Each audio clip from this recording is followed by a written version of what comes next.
you got everyone. Was there who was your golden or who was the one who got away, maybe, or the one that you were thrilled to, like, I can't believe it was the hardest to get and you got him in there. I'm blown away with the people we got. And it's not listen, the only reason we got all those people is the love they have for these players. Yeah.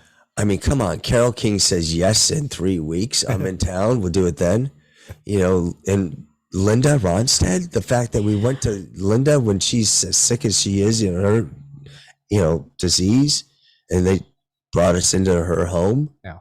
And James and Jackson. I mean, they are the greatest compliment when we showed the film. Again, COVID kicks in. Now we got the 2 years of cutting, or a year and a half, whatever it was. And now we got to show it. We can't show it to people, unless they're, protected or by themselves. And it's not the same thing. You want to show it in a group. So we show it to the guys, and that's the most nerve-wracking thing. Yeah. Because you're going, oh God, are they going to shit on us? Mm. Are they going to hate me? And the greatest, so Jackson was with them. We did it in a safe environment, a small, theater. And everybody wore their mask. And at the end, and I could see Waddy was tearing up. And he goes, and Lee said it. He goes, we've had hundreds of documentaries we've been part of. No one's ever talked about us. Mm-hmm. They're always talking about someone else. So to hear people talking about them from different points, each other, and And Jackson said, he goes, wow, I've known these guys for over 50 years, and there's stuff I didn't know about them. So in a weird way, it's such a sweet moment watching these guys enjoy it. I'm glad. That was the hardest thing for me. Again, with the Wrecking Crew, same thing. When I saw Hal Blaine cry the first time he saw some footage, and I thought he was joking, but he wasn't. It's very emotional to see your career going by you and friends you haven't seen or their past. And the great thing is now the guys are seeing it. I took Russ and Leland on the road with me, and then Russ saw it with 880 people, sold out, standing ovation. They're getting, they compare it to, like Russ said to Waddy in a text, he goes, it was like that concert, da, da, da, da, da, da, da. Yeah, I don't know what he's talking about, but it was something that goes back 30 years. The feeling of that love they have towards these players. And so it's exciting. Sure. That's what struck me, that every artist that you spoke to was so genuine and oh my God, it just felt so honest. Everything they were saying about these guys, and you could feel the love.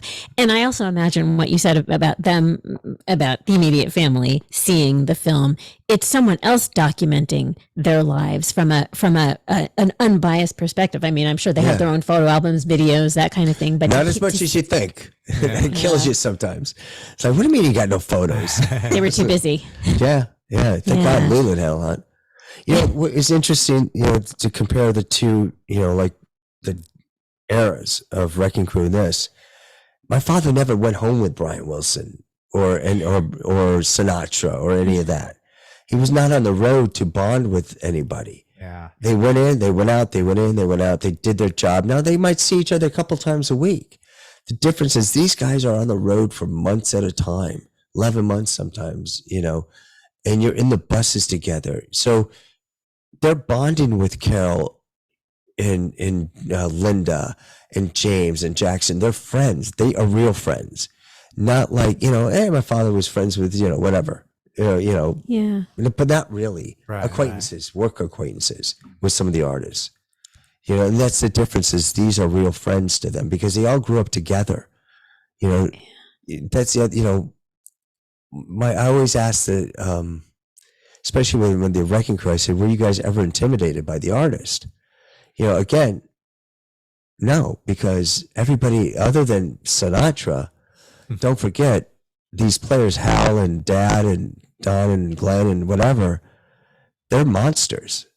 The people that they're playing for can't really play their instruments. So they're looking up to these guys to do a great album for them. And the same thing as this group.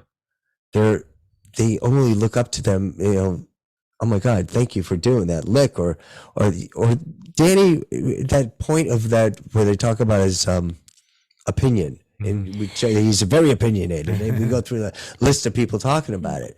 But like Don Henley said, or actually Jackson said it. He says, but it was only about the song. It wasn't about ego. It always what's going to work for the song, and they'll fight for that. And nothing to do. It might not be a solo. Don't do a solo here. Let it lay out. Yeah.